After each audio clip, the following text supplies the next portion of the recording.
tomto výklade kariet sa budeme zaoberať výkladom zameraný na vzťah mladej študentky Kataríny a jej profesora Dušana, s ktorým sa zoznámila, ako sa povie, pri štúdiu celkom nečakaným spôsobom.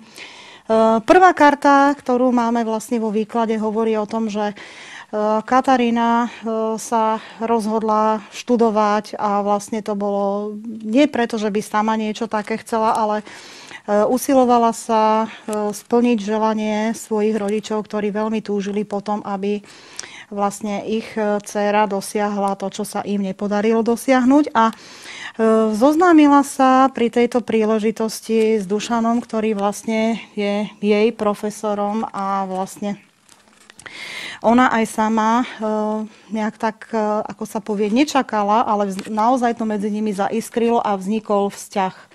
Vzťah, ktorý vlastne sa trošku možno vymýka takej tej každodennosti, pretože Dušan jej profesor, je starší, dlhodobo žil v partnerskom vzťahu, ktorý mu vlastne nefungoval, ale jednoducho stalo sa to, čo sa malo stať a láska sa tam medzi nimi objavila. Oni nadviazali bližší kontakt pri stretnutí študentov a vlastne tam sa vlastne stalo to, že jednoducho tie vzájomné sympatie prerástli na lásku.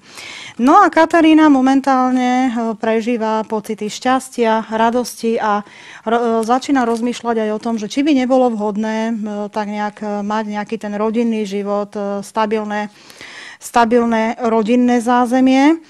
A je tam aj karta, ktorá hovorí o tom, že takisto Dušan ako profesor, ako človek, ktorý je múdry, inteligentný a vzdelaný, by jej mohol byť vhodnou oporou, mohol by byť takým tým zodpovedným partnerom, ktorý sa vie postarať o rodinu, alebo teda o to, aby aj partnerka mala pri ňom pocit bezpečia. Ďalšou kartou vo výklade je karta, ktorá hovorí o tom, že vzťah prechádza určitými zmenami a nie je zameraný len vlastne na tie každodenné veci, bežné, ale aj na to, že je tam medzi nimi taký ten súlad duší a majú pocit, že našli jeden druhého. Navyše Dušan ako človek pôsobí neuveriteľne charizmatickým dojmom, dokáže výborne komunikovať s okolím, má skvelý organizačný talent, dokáže naozaj výborným spôsobom ovplyvniť všetkých okolo seba a vyzerá to, že aj v tomto vzťahu hrá práve tú dominantnú vedúcu úlohu on. Ďalšia karta, ktorá je vo výklade, hovorí o tom, že Katarína je takisto osoba, ktorá chce niečo v živote dosiahnuť, ale momentálne by pre ňu bolo dobré, aby sa viac zamerala na svoje štúdijné výsledky, aby nepodľahla čaro osobnosti Dušana, pretože veľmi ľahko by sa potom mohlo stať, že by celé to jej štúdium na tej vysokej škole nedopadlo podľa predstav. A takisto je tam karta, ktorá hovorí o tom, že aj v tom ich partnerskom vzťahu môže nastať určitá zmena. V každom prípade by bolo dobré, aby sa obidvaja dokázali spolu porozprávať, komunikovať o vzťahu, o tom, aké majú obidvaja predstavy. Nielen o tom každodennom praktickom živote, o tom spolužití, ale aj o ďalších a ďalších veciach, ktoré sú v živote. Dušan je človek, ktorý má impulzívnu energiu, dokáže veľmi veľa vecí, ale je tam aj karta, že momentálne je pod vplyvom únavy, stresu, vyčerpania. Je celkom možné, že si naložil na svoje bedrá viac povinností, než je schopný stíhať. A práve z tohoto dôvodu to ovplyvňuje aj ich vzájomný partnerský vzťah. Jednoducho vzťah stagnuje.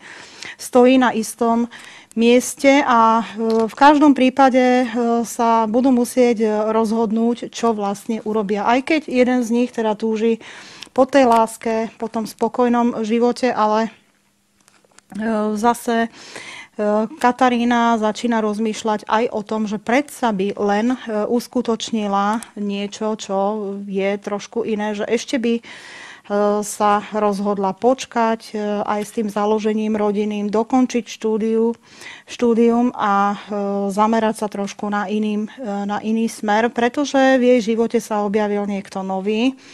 A ona zatiaľ ešte váha, rozmýšľa, že či vôbec by bolo pre ňu dobré zostať s Dušanom. Možno on jej pomôže, ako sa povie, ukončiť školu, ale čo sa týka ich vzťahu, tak ona začína byť veľmi ovplyvnená niekým iným.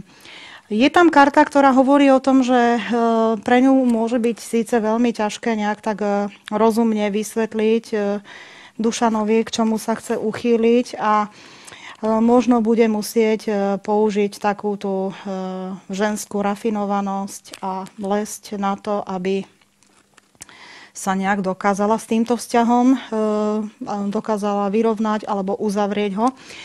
Pretože je tu karta, ktorá poukazuje na to, že medzi nimi môžu nastať nejaké tie strety názorov, spory, nedorozumenia a nebude celkom jednoduché sa z toho vyrovnať. V každom prípade Katarína, aj keď sa bude snažiť ovplyvniť to nejakou tou impulzívnou energiou, predsa len tá cesta diplomacie, miernosti a nejakého takého pokojného komunikovania môže byť pre ňu vhodnejšia na to, aby dokázala Dušanovi vysvetliť svoje postoje a svoje konečné rozhodnutie.